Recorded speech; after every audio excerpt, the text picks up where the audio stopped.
comunicar nossa pauta e dar andamento ao nosso trabalho.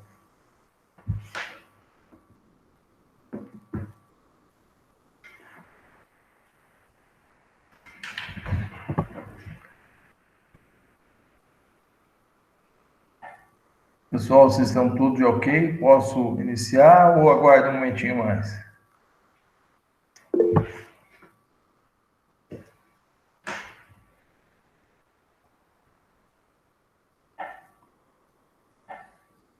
Boa tarde a todos.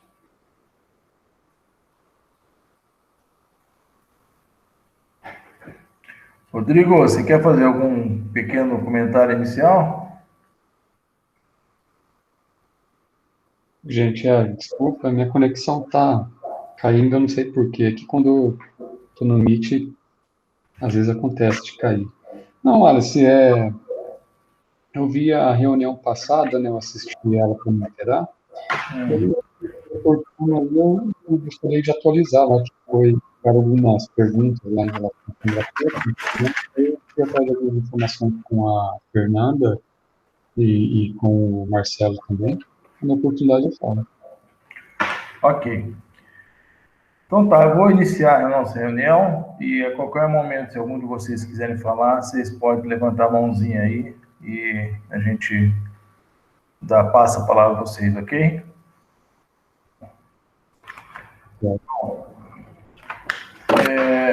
Inicialmente, mais uma vez eu venho justificar a nossa reunião que está sendo dessa forma. Foi um pouco, vamos dizer assim, demorada para que se desse início. Começamos somente o mês passado, mas diante de toda essa movimentação, essa pandemia, a gente ficou um pouco desestruturado. Haja visto que eu não sabia por onde iniciar, até porque eu contava desde o início com a presença do Marcelo, que seria meu assessor mor aqui, né? Mas, enfim, o Rodrigo até, de vez em quando, tem dado uns auxílios a mim por fora aí.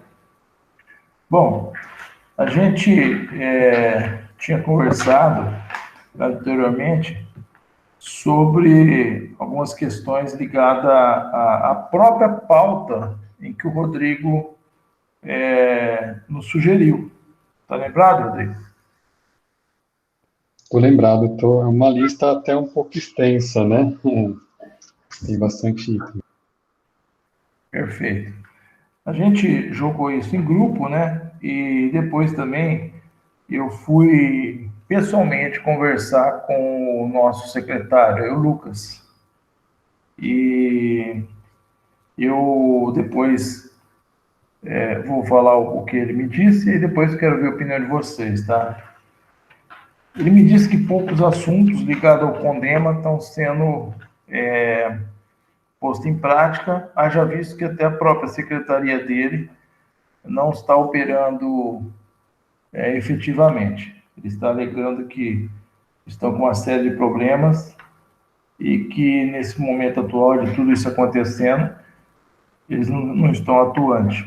Pediu desculpas, mas não tem assim nada agendado ligado ao Condema em que a gente possa, como se diz, sugerir ou mesmo apresentar proposta ou, ou discutir algum assunto deles, no qual nós fazemos parte, né? Isso foi as falas dele e diz que o que está mais em evidência nesse momento lá dentro do meio ambiente seria o Conselho de Defesa dos Animais do Zoológico, sua destinação para um santuário. Até sugeriu que se a gente quisesse colocar esse assunto em pauta, né, apresentássemos nós algumas ideias do que poderia ser feito. Mas esse assunto já existe um conselho. E dos demais assuntos, ele diz que está tudo parado. Essa é a colocação do Lucas. O que diz respeito às pautas que mais evidentes foram colocadas pelo Rodrigo, sobre as questões do horto municipal, sobre questões do aterro sanitário, sobre questões também ligadas ao tratamento de resíduos, eu levei ao conhecimento dele, tá? Não levei nada oficialmente. Flávio, seja bem-vindo. Enfim, e aí ele me disse que não que ele alegou que no momento nada poderá ser feito, está tudo parado. Se a gente quiser fazer alguma representação, alguma carta, algum ofício, encaminhar, tudo bem. Então eu jogo esse tipo de assunto a vocês aí, até por sugestões do que eu gostaria de ouvir a opinião de vocês, ok? Depois eu dou continuidade à minha fala.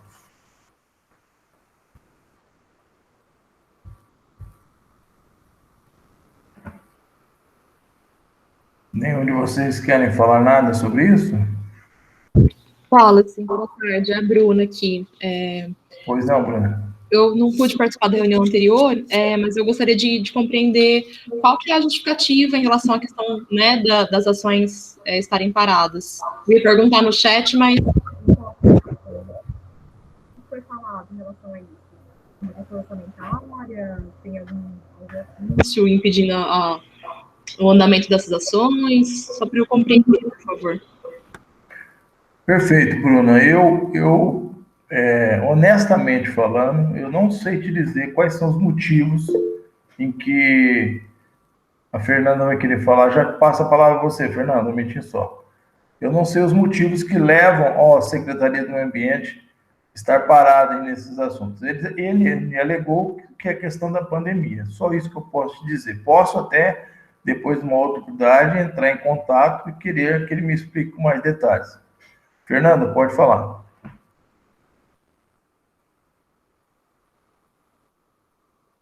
Pessoal, boa tarde, tudo bem? Essa pergunta da Bruna, eu, assim, não posso falar pelo Lucas, né? Mas eu acredito, Bruna, que seja porque tem alguns cargos que estão faltando ainda na secretaria.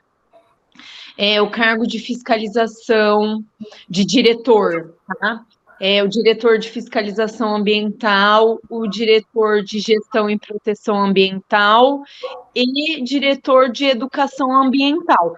Se eu não me engano, tá? Pode ser que eu não fico lá diretamente, né, na secretaria, mas até onde eu sei, não está com esses diretores. Talvez seja por isso que o Lucas falou que assim, o andamento das atividades está meio difícil, tá?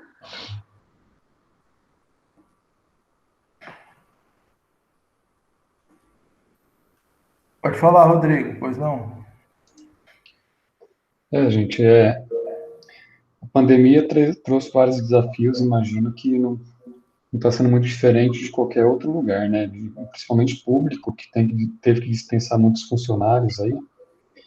E a questão política de segundo mandato também, às vezes, é complicada, né? A questão de formar uma governabilidade boa sempre sobra para a pasta de meio ambiente. A gente viu algumas situações dessas em outros governos aí, aqui de Araçatuba mesmo, passados, né? Tomara que vão ficar de olho, né? Porque é importante que a pasta de meio ambiente não ceda tanto às pressões a ponto de seus trabalhos ficarem viabilizados, assim, né? Ou perderem muita qualidade. Mas torcer para que volte. A pandemia, infelizmente, né?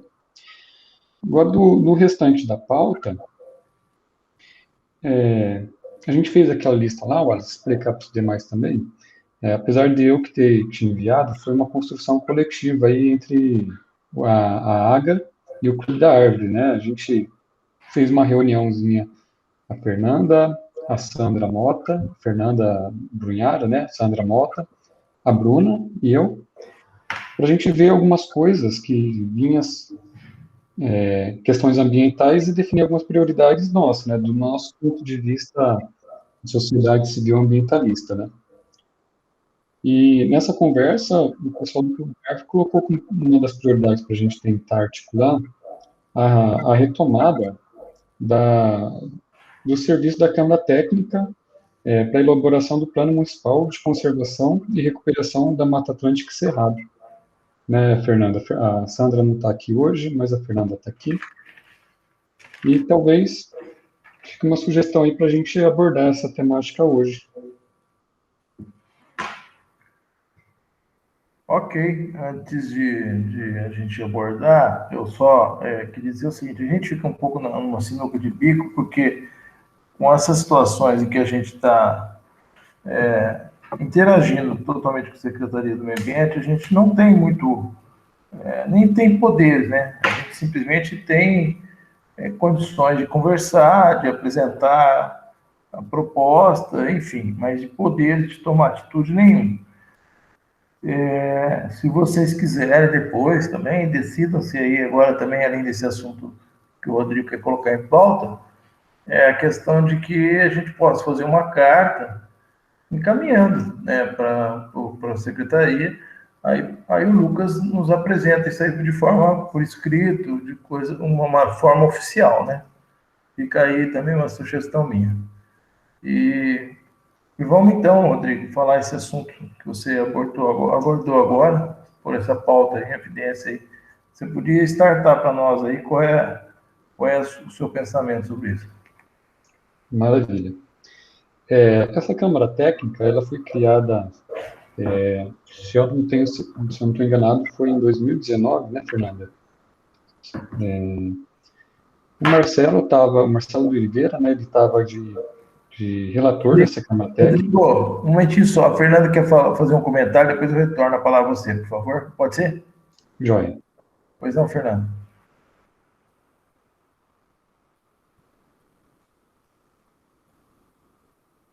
Fernanda? Gente, eu tava achando que era a Fernanda Brunhara. Eu não apertei não aqui, mas tá apertado automático. Eu não sei como que faz para tirar. Ah, Não, tirei. tudo bem. Desculpa, tá? Tudo bem. Rodrigo, desculpa, toma. Imagina, tudo bem, gente. Então, quem fazia parte dessa Câmara Técnica, a Fernanda Bueno, né, que acabou de falar, a Fernanda Brunhara, Marcelo Oliveira, o Léo Pote, e, enfim, tinha mais outras pessoas convidadas que não são conselheiros do CONDEMA, né, mas a Câmara Técnica tem a liberdade de convidar pessoas que têm uma especialização ou um conhecimento de interesse da Câmara Técnica para fazer parte dos trabalhos, né. Então, foi feita uma reunião, foi dividido algumas tarefas, né, algumas foram realizadas, outras ficaram pendentes, e conversando com o Marcelo, ele atualizou que não foi dado a devida prioridade nessa Câmara Técnica, porque ele e a Secretaria priorizaram os trabalhos tão importantes quanto, né?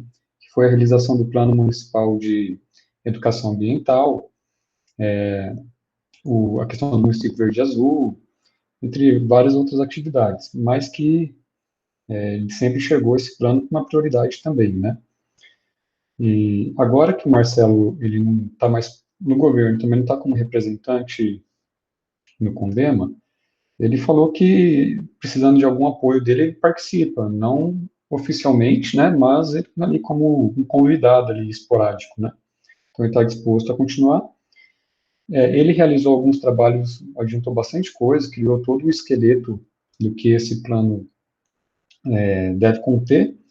Eu estou secretariando essa Câmara Técnica, né, então a gente já tem uma ata da reunião, tem as diretivas de reunião, tem uma documentação já organizada no Drive, e aí a gente precisava reestruturar ela de que forma?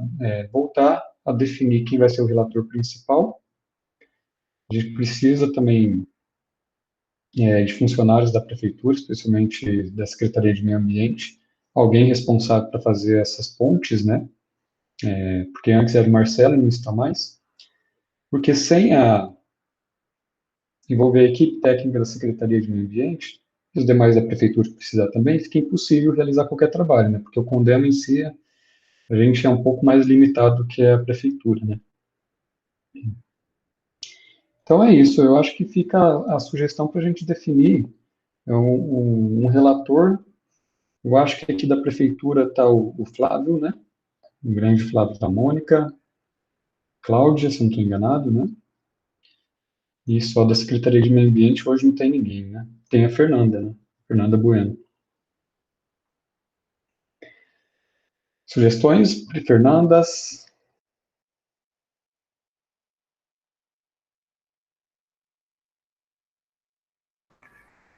Como é que você sugere que a gente possa encaminhar isso, fazer essa reestruturação aí?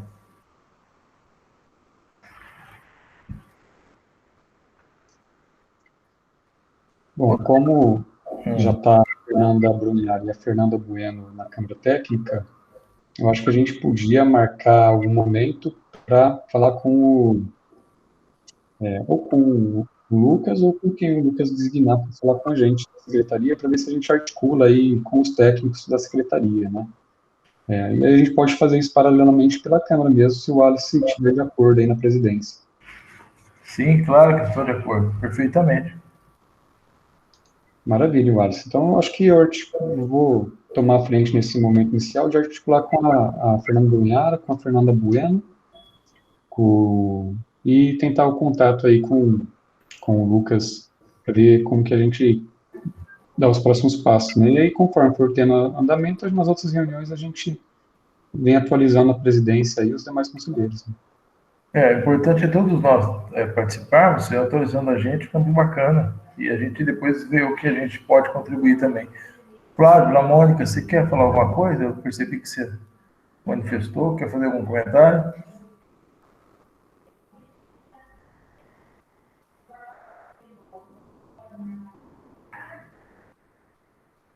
Bom,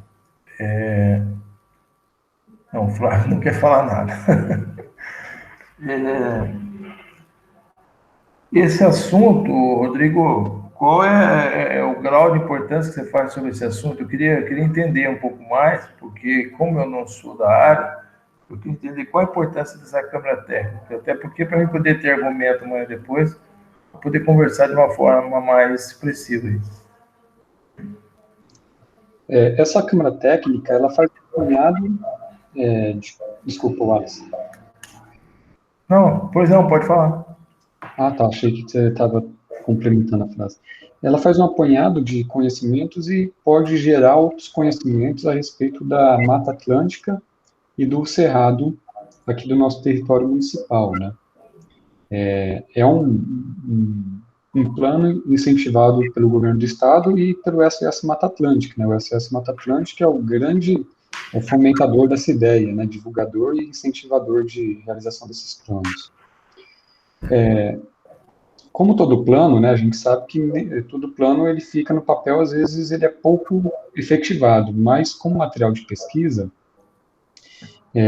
ele é um ótimo material para elaboração de programas também, né? Ele já vem com diagnóstico da Mata Atlântica e do Cerrado aqui da nossa região, inclusive urbano, né, mas rural também, e vem com os prognósticos, e ele é feito de forma participativa, então, até no momento de elaboração dele, ele é o processo dele é educativo também, né?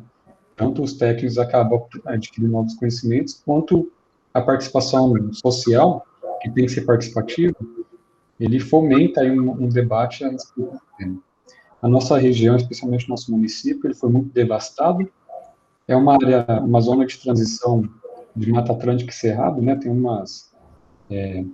eu não sei muitos termos biológicos, mas tem as enfim, tem cerradão, tem floresta nacional semi-decidual, tem cerradão, sei que tem, não sei se tem algum outro tipo de classificação, né? Que, enfim, é considerado de transição. Tem os mapeamentos de conectividade da biota, que direciona a gente para os lugares onde tem que ser prioritários os florestamentos, né? A gente também tem nossas áreas de mananciais, principalmente do manancial Baguaçu, que tem 99% das suas nascentes perturbadas ou degradadas, só 1% delas são consideradas conservadas, de acordo com o estudo recomendado pelo Comitê da Bacia Hidrográfica. Então, quer dizer, nosso município ele tem só em torno de 3,1%, 3,5% de vegetação nativa remanescente. é uma das áreas mais desmatadas, mais carecas, vamos dizer assim, do estado de São Paulo, né? E isso traz alguns desafios. Pelo Código Florestal, a gente vai, os imóveis rurais vão ter que fazer, grande parte dos imóveis rurais vão ter que fazer reflorestamento parcial das áreas de preservação permanente, das reservas legais, né? Então, esse plano, ele pode servir para direcionar esses reflorestamentos também, de forma que atenda não só a vegetação, né, mas mais adequadamente também aos corredores, necessidade de corredores de biodiversidade e de proteção dos recursos hídricos. Bom, é um resumo geral, eu acho que fica muito mais coisa aí para falar sobre o plano, né, mas em linhas gerais é isso aí. E eu desconhecia um pouco desse assunto, por isso que eu te provoquei a você comentar isso. E você tomando essa frente, será muito bacana, porque afinal de contas você está mais interligado a esse assunto, já tem vindo com essa matéria já há bastante tempo aí, né? E eu queria saber de vocês, de qualquer um de vocês, sobre a questão da crise hídrica, que nós estamos falando bastante atualmente aí. Eu saí de uma reunião agora há pouco em que estão falando que a situação desse ano será muito, vamos dizer assim, muito parecida ou pior que a de 2014. Vocês têm algum comentário sobre esse assunto aí?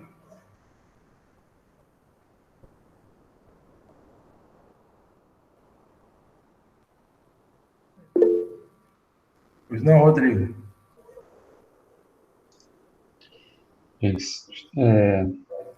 O pessoal tem um Conselho Estadual de Meio Ambiente, CONSEMA, e dentre as entidades ambientalistas cadastradas ali para fazer parte do CONSEMA, foi criado um coletivo de entidades ambientalistas. Vai ser iniciada uma campanha para a preservação dos rios voadores, né? O Carlos Nobre, um cientista brasileiro, ele pesquisa aí já há mais quase 2 décadas aí os rios voadores. Aqui na nossa região, a Bacia do Paraná, que é onde está instalada essa crise, né? Principalmente, né, na Bacia do Paraná, a maior parte da chuva que cai aqui, ela vem desses rios voadores, né? Eu acredito que a maioria já ouviu falar esse termo, resumidamente, para quem não ouviu, funciona da seguinte forma esse rio voador. O que é esse rio voador? A gente tem 2 características aqui na América do Sul, né? As cordilheiras dos Andes e a floresta amazônica lá na linha do Equador, que desce até os trópicos aí, uma parte da floresta amazônica, né? A cordilheira dos Andes também. Então, vem uma umidade do oceano e ele começa a cair na floresta amazônica. E por que começa a cair na floresta amazônica e não passa reto? Porque a cordilheira dos Andes, ela forma uma barreira que impede dessa umidade ir embora. Então, essa umidade que vem do oceano, ela cai na Amazônia, aí a floresta capta essa água pelas raízes, bombeia ela pela questão da radiação do sol para gerar a energia da árvore, né? E no processo de fotossíntese libera novamente essa água para a atmosfera, que aí vai novamente forma a nuvem, que chove na floresta, e vai fazendo esse ciclo até que esse vento vai chegando aqui na nossa região da Bacia do Prata, na Bacia do Rio Paraná, né? Aqui na nossa região, por exemplo, 100% do que chove aqui é o que evaporou da floresta amazônica e fez esse ciclo aí dessa convergência aí dessa umidade que vem da Amazônia, né? Fica barrado na Cordilheira dos Andes, esses ventos, e eles circulam e vêm sair aqui para o estado de São Paulo, Paraná, Rio Grande do Sul, Uruguai. Então, o desmatamento nessa região da Amazônia, ele impacta diretamente a produção agrícola e a regime de chuvas aqui, que vai trazer todo o impacto energético, agrícola, né? Então, vai ser iniciada essa campanha aí, por quê? Um paralelo. Questão do aquífero Guarani, que ele também é internacional, né? Envolve Uruguai, Paraguai, Argentina e Brasil. Já existe uma política internacional desses países. Mas em relação aos rios voadores, que é tão importante para esses países quanto o aquífero Guarani, inclusive o aquífero Guarani é recarregado por esses rios voadores, né? Num sentido aí mais milenar. não existe uma política internacional do Mercosul ou dos países envolvidos, pelo menos, né? Então vai ser iniciada essa campanha. E a tendência, pelo estudo do Carlos Nobre, é a intensificação dessa crise hídrica.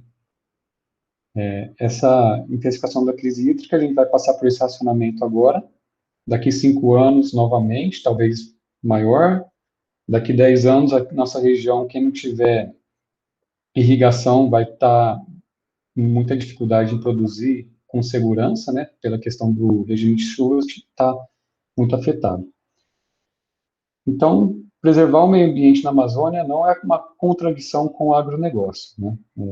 Muitas vezes as pessoas colocam as posições ambientais, da preservação da floresta e da necessidade de produção agrícola como antagônicas. Na verdade, se o Carlos Nobre coloca que chegar num ponto de não retorno, vai ocorrer a savanização da floresta amazônica com uma impossibilidade dela se regenerar, né? Isso vai impactar toda a produção agrícola aqui do sul, sudeste, centro-oeste, inclusive do Uruguai ali e da Paraguai e parte da Argentina, né? Então, talvez a gente precise repensar aí a questão de como a gente quer a nossa agricultura, né? A gente quer ela indo para as áreas onde continua chovendo e desertificar o sudeste do país, ou a gente quer uma coisa equilibrada, né? Rodrigo, eu te perguntei isso. Primeiro que acho que a Flávia queria saber o que você chama de rio voadores. Aí depois eu dou continuidade que eu ia falar. Flávio, os rios voadores, depois eu vou até aproveitar e mandar um videozinho lá no grupo, que é bem ilustrativo o vídeo. Que é essa ciclagem da umidade que a floresta amazônica faz em conjunto com a Cordilheira dos Andes. A Cordilheira dos Andes forma uma barreira de vento, pela qual, se não existisse essa cordilheira, não existisse essa barreira, a umidade ia escapar para o Oceano Pacífico, e a região nossa aqui seria um deserto. Com a cordilheira, o que acontece? Os ventos, eles entram pela foz do Rio Amazonas, mais ou menos naquela região do trópico ali, começa a fazer uma convergência para o sul do Brasil, né?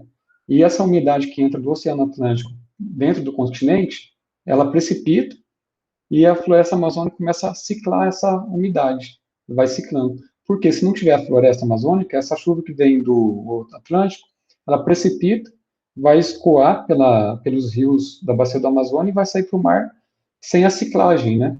Então você perde essa umidade atmosférica que ela circula e vem parar aqui no nosso aí de São Paulo, no Paraná, Rio Grande do Sul, Santa Catarina, Uruguai.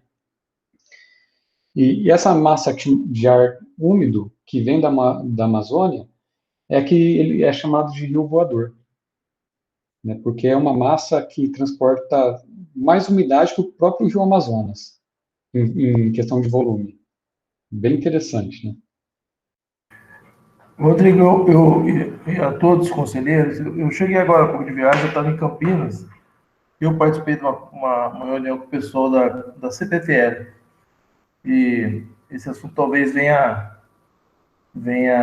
a ser importante no que você está falando aí. Nós trabalhamos com energia fotovoltaica, né? E, graças a Deus, com volume bem grande. E quando a gente faz os projetos de fotovoltaica, a Bruna está com dificuldade. Bom, não entendi. Depois eu vejo o que eles estão falando. Então, quando nós damos entrada no projeto de fotovoltaica, há sempre um problema enorme na concessionária, nas aprovações, demora, enfim, porque é uma energia alternativa, uma energia limpa, uma energia que você se restaura rapidamente. Bom, enfim, eles vão facilitar todo e qualquer projeto de energia fotovoltaica nesse período agora de agosto até o final do ano. Ou seja, eles vão aprovar os projetos sem muita rigorosidade de documentação. Por que isso? Porque é um período em que vai faltar a matriz energética, não será apresentado de forma que vá produzir o que seria necessário, Então, quem tiver fotovoltaico puder jogar essa energia na rede, será bem aproveitado. Então, eles vão facilitar isso. Já visto que o volume de fotovoltaico no Brasil em um ano e meio aumentou 250%. Mas uma coisa interessante que eles apresentaram lá, Rodrigo, é que na mata amazônica, ou melhor, na floresta amazônica, pouco tem que se mexido na questão agrícola. Eu vi você falando isso, e eu vi uns mapas dele, e isso daí foi falado assim, com muita propriedade, né? E aí eu não estou dizendo que eles estão certos, não, mas falaram isso, que a maior região agrícola nossa hoje se encontra no Pará e no Mato Grosso, né?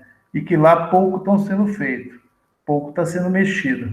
Não sei se procede ou não, mas ali hoje é uma empresa mista, né? Que tem 63% do capital chinês, né? Mas a conversa foi sobre aonde está dificultando o problema hídrico e foi qual é a solução que eles encontraram para poder facilitar essa geração de energia para que auxilia a matriz hidrelétrica. É isso aí. Pode falar o que vocês tiverem vontade aí, fica à vontade.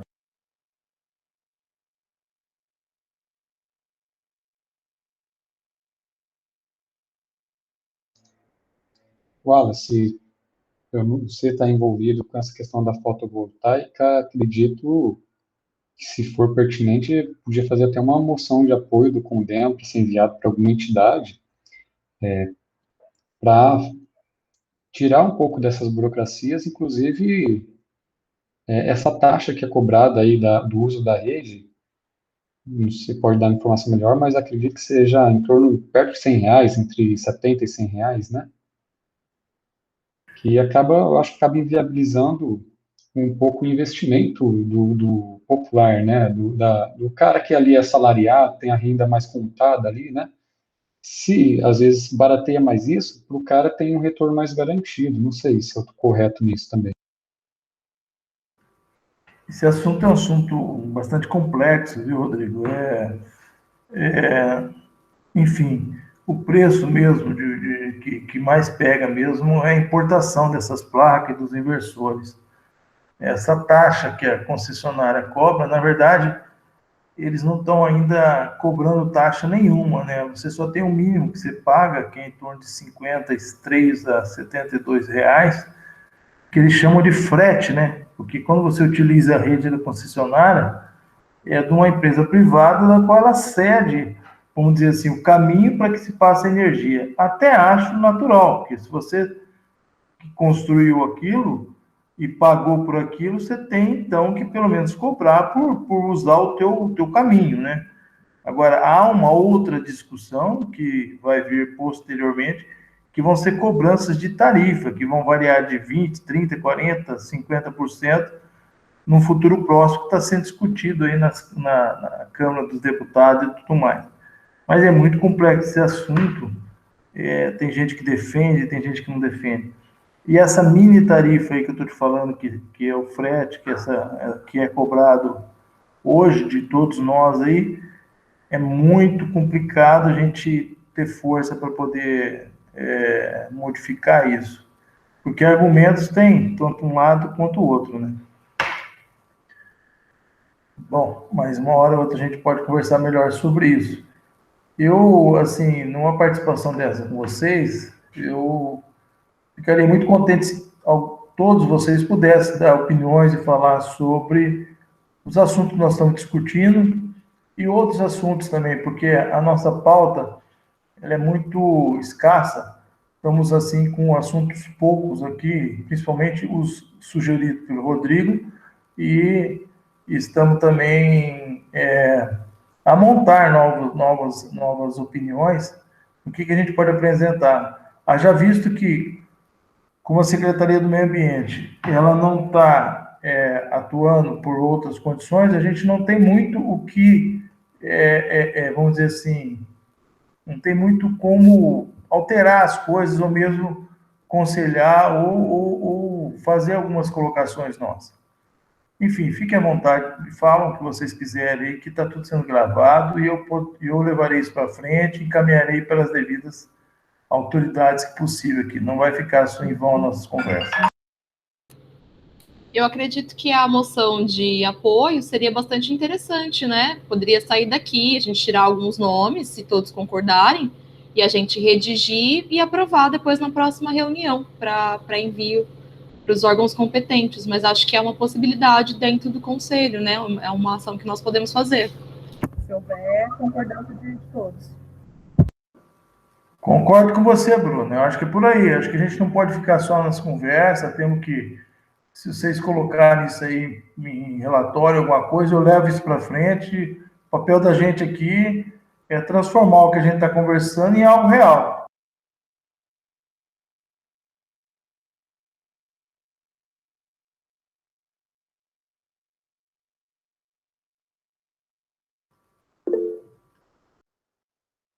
Pois não, Rodrigo? Gente, eu peço desculpas se eu estou muito participativo, mas levantem a mão também, pessoal. É que aí a Fernanda, a Sandra a Malta, a gente criou uma lista grande aqui, né? Então eu vou aproveitar a oportunidade para ir repassando algumas coisas, compartilhando com vocês também. Pode ser, Wallace? Claro, fico até muito contente com isso, porque o caminho está aberto para todos, né? Mas, assim, se ninguém achar contra, eu sou favorável que o Rodrigo faça suas colocações, por que não? Fica à vontade, Rodrigo. Tá, ok, obrigado. A Fernanda, a Brunhara, a Sandra, Bruna e eu, a gente colocou mais um ponto lá, que seria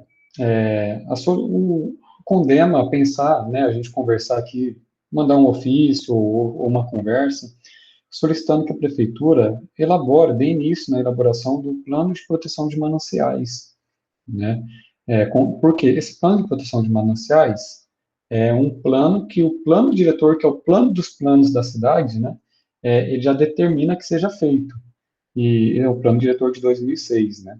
Até hoje esse plano não foi elaborado, e hoje, o ano passado, a gente já passou por um racionamento de água aqui na nossa cidade, em Araçatuba, da parte da cidade que recebe água captada do Ribeirão Baguaçu por falta de vazão no Ribeirão Baguaçu. Porque se essa mar captasse água, secava o Baguaçu depois da captação, né? Então, teve que fazer racionamento porque tem uma legislação que normatiza isso, em questões ambientais, a Samar não pode captar toda a água do Baguaçu, né? Tem que deixar um pouco ali para a fauna, ictifauna também, a fauna aquática ali, né? E por que aconteceu isso? Um pouco essa crise hídrica que a gente já conversou um pouco, mas grande parte é aquela informação também de como a nossa bacia está maltratada em questão de proteção do recurso hídrico, né? Não tem vegetação ciliar nos córregos contribuintes do Baguaçu e nem em suas nascentes, né? A gente viu um estudo de 2 anos atrás mostrando também que nossa água de abastecimento contém traços de agrotóxicos, de vários agrotóxicos. Algum desses traços, inclusive, foi medido em quantidade maior que os padrões de potabilidade desses elementos europeus, no padrão europeu, né? Dentro do padrão brasileiro, está dentro dos padrões de potabilidade. Outra coisa que o padrão de potabilidade do Brasil não considera é o efeito coquetel da junção desses vários componentes aí, né, agroquímicos. Isso é delicado, porque é uma temática que gera paixões, né? Mas, no geral, é consenso que a gente precisa reflorestar aí nossas matas ciliares para melhoria da qualidade da água e também para prevenir a gente do racionamento. Araçatuba ainda depende pelo menos 50% do Baguaçu. A gente tem uma segurança hídrica por questão do Lago do Tietê, que também não é tão garantido ainda por causa dos processos de eutrofização que ocorrem no lago, né? Aquelas algas formam aquela nata verde em cima do Lago do Tietê, de tempos em tempos, né? Ela produz uma toxina chamada cianotoxina, que é altamente persistente no meio aquático, ela não degrada, e ela é altamente cancerígena. Então, se o nosso lago continuar com um processo de eutrofização crescente, como a gente tem observado nos últimos anos, pode ser que ele não seja uma garantia de recurso hídrico para abastecimento, ou seja necessário um processo de ultrafiltração, membrana que sai caríssimo, enfim. A gente tem os poços profundos, né, do Guarani, que é uma segurança que a gente tem também, mas o melhor manancial que a gente tem continua sendo o Baguaçu, né, por questões de segurança hídrica e qualidade da água. Então, eu acredito que esse plano ele é muito importante, especialmente para a questão da captação do Ribeirão Baguaçu. A Samar já anunciou que vai fazer um estudo da bacia, é um prognóstico, né, já é um passo importante para o futuro plano, né, mas esse prognóstico não é o plano em si. Então, eu acredito que a prefeitura, a gente, nessa iminência aí de crise hídrica em toda a nossa região, eu acho que seria oportuno também, viu, Alice? A gente questionar, perguntar, assim, amigavelmente, claro, incentivar, né, que a prefeitura olhe para isso e elabore esse plano. Olha, tudo que vocês apresentarem, eu levo à frente. Eu estou aqui como o elo que vocês falarem aí para poder encaminhar a prefeitura em nome do Condema. Então, eu me sinto muito à vontade a fazer essas funções, né? Já visto que é o que eu falei, né? A gente não quer ficar só em conversa, né? Quer transformar isso aqui em ação. Então, que depender de mim, estou aí atuando. Eu só peço para que vocês apresentem alguma coisa palpável, porque eu possa levar e com argumentos e depois, no segundo plano, vocês irem junto, enfim, a gente conversar em loco mais esses assuntos aí. Então, eu estou disponível, à disposição. Uma das minhas funções é essa aqui, ok? Quem mais quer fazer alguma colocação?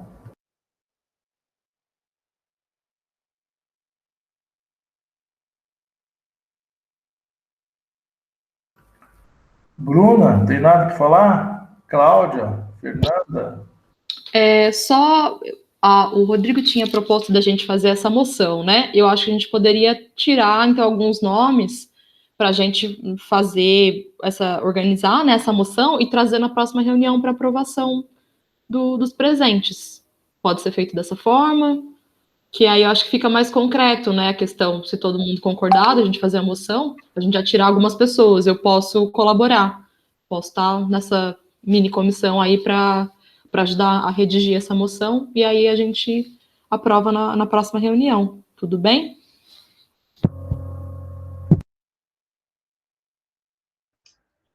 Tudo bem, Ana, essa parte aí do plano de proteção dos mananciais, Bruna, eu fecho contigo, pode ficar a gente, Wallace, o que você acha? A gente elabora esse ofício, né, apresenta para você dá suas opções, opinião, e depois a gente apresenta para o pessoal vê o que acha, né? Não, eu achei ótimo, é que eu falei e meu microfone estava fechado. Perfeito, leva à frente. Estou aí para fazer o que for possível aqui. Minha função é essa. Sobre a fotovoltaica, eu tenho mais dificuldade em elaborar algo mais técnico. Seria algo, né, o meu conhecimento é mais de ter a certeza que é um ótimo caminho para o Brasil, né? Mais profundo do que isso, fico devendo. O fotovoltaico, Rodrigo, hoje ele representa 1,8, 2% da matriz energética, né? Se você for ver a nível da hidrelétrica, que corresponde a mais de 73%, nós estamos bem longe. Mas se você for ver o crescimento do fotovoltaico, é como eu disse, em 1 ano e meio, 2 anos, ele cresceu 250%. Era muito baixo, né? Junto tem a eólica, enfim. Aí se discute a nuclear também, que está parada no Brasil, um monte de coisa aí. Mas nossa região é muito forte para isso, né? Para o desenvolvimento e crescimento fotovoltaico. É uma energia limpa, né? Mas é uma energia ainda que tem lobby de um lado, lobby do outro. Haja visto que os materiais não são feitos no Brasil, são todos importados. Raramente você tem material brasileiro, talvez um ou outro inversor, as placas são de fora e tudo. Então, assim, é uma coisa bacana, mas podia ser material nosso, né? Mas ainda nós não temos essa facilidade de produção aqui. É uma coisa que veio para ficar, né? A gente está muito entusiasmado, tem muito a crescer ainda pelo estudo que a gente teve hoje com o pessoal da CPFL, que é a concessionária aqui da região. Eles estão muito preocupados, porque eles que são obrigados a colocar um medidor que chama bidirecional para poder fazer essa leitura. E o crescimento foi tão grande que eles não têm gente suficiente para fazer isso. A nível de estado de São Paulo, eles têm hoje só 18 pessoas que faz todo o processo desse projeto e análise. E falando em pouca coisa, precisaria de pelo menos uns 60, 70 pessoas, né? Nós temos dando entrada hoje por mês no estado de São Paulo 7.500, 7.800 projetos mês. Para quem estava dando entrada 2 anos atrás de 100, 200 projetos. Para você ver como é que está. Agora, a gente é suspeito de falar porque a gente mexe com isso. Mas tem algumas coisas também que não são muito positivas no fotovoltaico. É um assunto longo aí, uma hora, se vocês quiserem, a gente conversa sobre isso aí.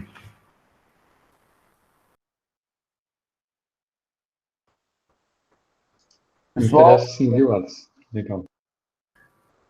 alguém mais tem algum assunto a abordar? Pode falar, Lu. Não, só para dizer que eu estou de acordo. Que bom. Flávio, não vai falar nada, Flávio?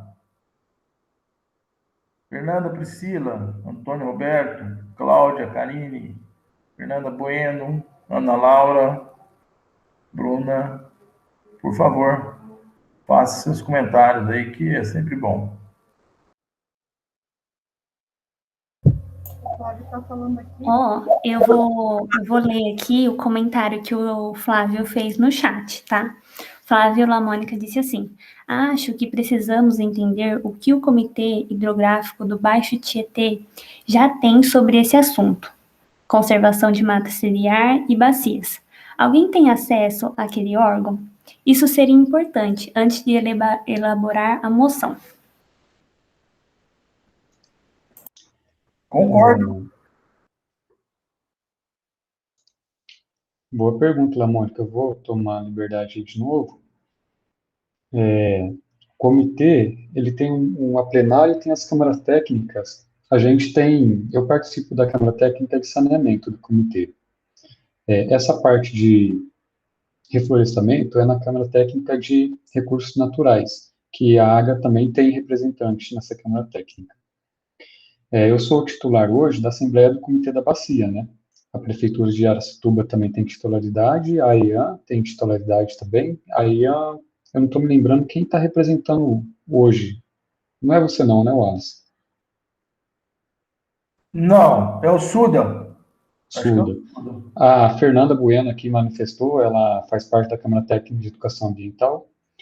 Uma visão da AGA dentro do comitê em relação a reflorestamento é que o que acontece? Quem tem poder de técnico de pegar recurso do FEIDRO são as prefeituras no geral, porque ela tem equipe para apresentar projeto, fazer o gerenciamento dos recursos, né? Já os profissionais da prefeitura já estão acostumados com prestação de contas sobre tudo, né? Tudo com que é recurso tem que prestar conta certinho, né? Detalhadamente.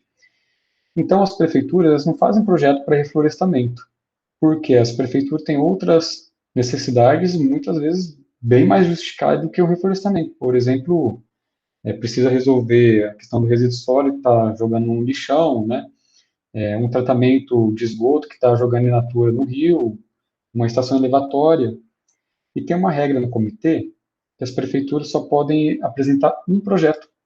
Então, se ela apresenta um projeto de uma estação elevatória ou de uma estação de tratamento de esgoto, ela não pode apresentar projeto de reflorestamento. É o caso da Prefeitura de Araçatuba. A Prefeitura de Araçatuba ganhou bastante recursos nos últimos anos. Ganhou não, né? Conseguiu o financiamento de bastante recursos a fundo perdido do FEIDRO nos últimos anos para galerias de águas pluviais. E aí é um debate polêmico. Por quê? galeria de águas pluviais dentro da cidade, um bairro urbano, necessariamente você é recurso urbano, né? Não é necessariamente um recurso hídrico dentro das prioridades do FEHIDRO, né? Tem a ver com recursos hídricos, mas dentro das prioridades do FEHIDRO existe hoje o entendimento que é mais emergencial reflorestar do que você fazer galeria em um bairro urbano. Porque um pequeno bairro que você faz galeria já é um investimento de 800 mil. Às vezes você tem que dividir em 2, 3 etapas um projeto de galerias em um bairro, porque senão já dá perto de 1,5 milhão o projeto. E por ano o FEHIDRO tem em torno de 6 milhões de reais, 8 milhões de reais para financiar os projetos, né? Então, quer dizer, se você financia galeria, você não financia mais nada, entre aspas, né? Hoje tem um debate lá dentro para parar de financiar a galeria, visto que as prefeituras têm outros recursos para isso, e para voltar a ter e incentivar mais o reflorestamento, né? E acredito que logo saia alguma coisa, porque estão analisando a modificação de algumas diretrizes do FEI, do Comitê da Bacia, para possibilitar mais reflorestamento, especialmente dos mananciais. Mas isso é muito burocrático. Fernando, você tem alguma visão da Câmara Técnica de vocês?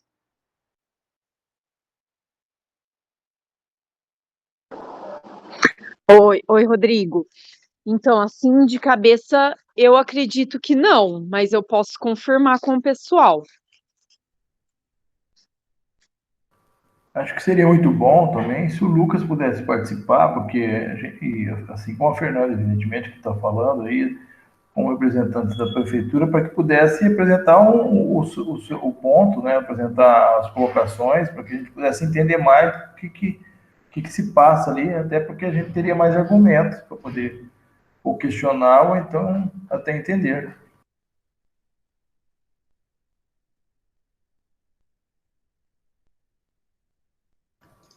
É um ponto que tem sempre colocado lá nas assembleias, questão da necessidade dos municípios fazerem seus planos de proteção de manancial, não só Araçatuba, Birigui também não tem, acho que dos municípios aqui da nossa região, acho que Penápolis tem, se não estou enganado, não sei se mais algum tem. E essa questão de esse impedimento de uma prefeitura apresentar 2 projetos, né? Só pode apresentar um. Uma sugestão que a gente fez foi que se o projeto fosse de reflorestamento, ele não contaria como, assim, poderia apresentar um projeto qualquer da prefeitura e mais um projeto de reflorestamento, porque aí, aos poucos, eu ia conseguindo ter projetos, né? Porque quem apresenta projeto é a prefeitura. Uma associação que nem a AGA, a gente já pensou em captar recursos do FEHIDRO, só que a gente não tem uma estrutura administrativa para prestar contas. E se tem alguma falha, a bucha é muito grande, né? Então, pode comprometer o nome de alguém, da instituição, por, às vezes, uma incapacidade humana ali de fazer uma gestão de projeto, né? De uma associação pequena, ambientalista, sem estrutura profissional, né? Então, infelizmente, acredito que o maior caminho seja as prefeituras mesmo serem tomadores para os reflorestamentos ali, prefeito.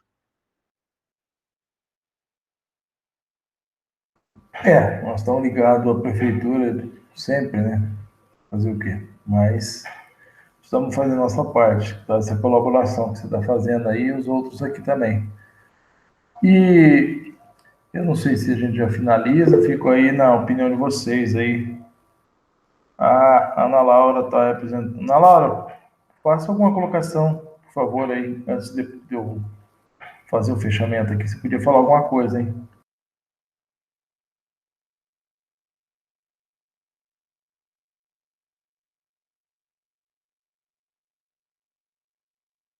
Tá bom. Vamos resumir. Bruna e Rodrigo, quem mais se manifestou foi a Cláudia, também a Fernanda. Vocês vão apresentar, então,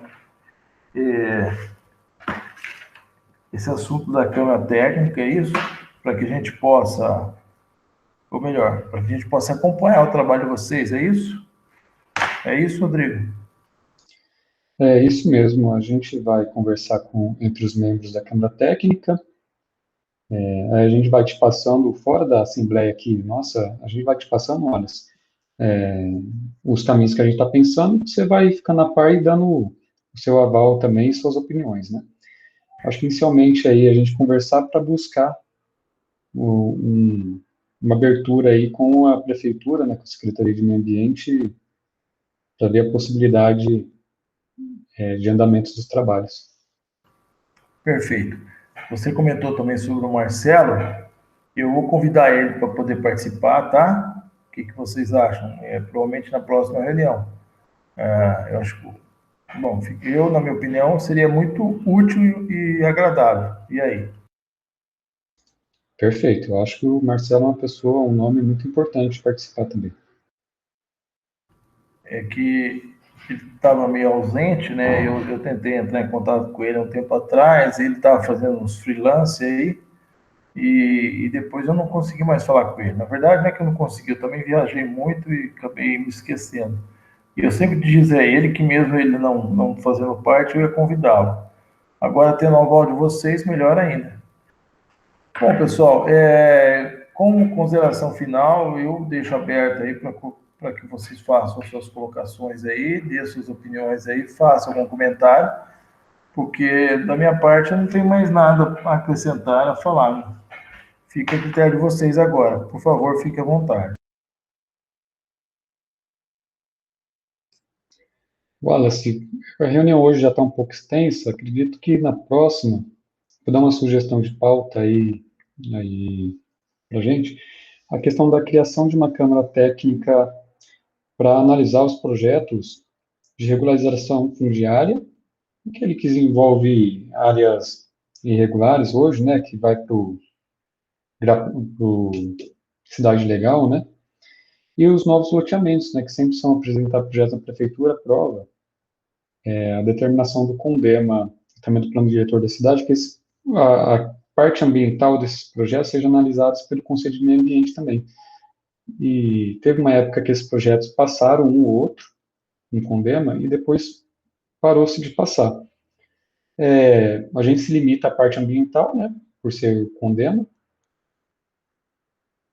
e aí essa Câmara até, eu acredito que a plenária analisar seja uma coisa muito tecnificada, né, teria que ser primeiro mastigado por uma Câmara Técnica, onde um relator já pega e passa o resumo do projeto para os demais conselheiros, né. Aí sim a gente em Assembleia aprova o projeto, né. A gente falar sobre esse assunto aí, e também falar sobre a questão da coleta seletiva na cidade, né? É o outro ponto de sugestão de pauta aí. A cidade faz um investimento alto em coleta seletiva hoje. Acredito que é um investimento necessário, tanto para o meio ambiente quanto para a geração de renda, né? E a gente sabe que vem passando por umas dificuldades, especialmente da mão de obra aí, da estrutura para as cooperativas, para as associações, né?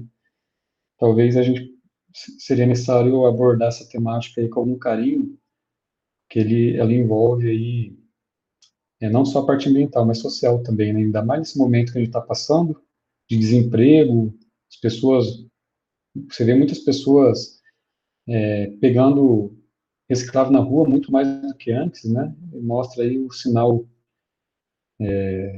esse apelo social aí da coleta seletiva nesse momento de crise econômica não, né? Mas a população pobre aí sentiu muito, a assalariada, a empregada sentiu muito a questão da pandemia, né? Ok. O Flávio deu uma sugestão, vem de encontro à minha, a gente podia convidar o Lucas, né? E aí, com a participação do Lucas, vários assuntos a gente podia questioná-lo, abordá-lo, e ele mesmo ir nos apresentando, né? E esse seria, acho que, um dos objetivos da próxima reunião, mais a da Câmara Técnica, nós já discutimos, convidar o Marcelo, falar sobre o censo, né? Essa moção de apoio que a Bruna comentou, enfim. Eu acho que poderíamos deixar já linkado, já para a próxima reunião, esse assunto. Fica da minha parte o convite ao secretário do Meio Ambiente e o convite ao Marcelo. Tudo bem? Joia. Perfeito, tudo bem. O Marcelo tem muito conhecimento e com certeza vai contribuir muito para as nossas reuniões. Alguém mais quer fazer alguma colocação? Porque senão nós vamos dar por encerrado essa nossa reunião. Fica a critério de vocês aí.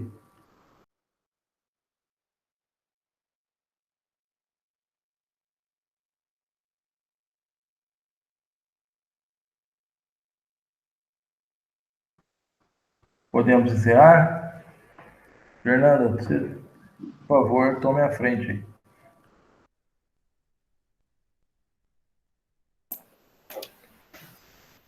Sem mais, nós encerramos a reunião de hoje e nos vemos na próxima quarta-feira, na próxima última quarta-feira do mês de julho, que será dia 27.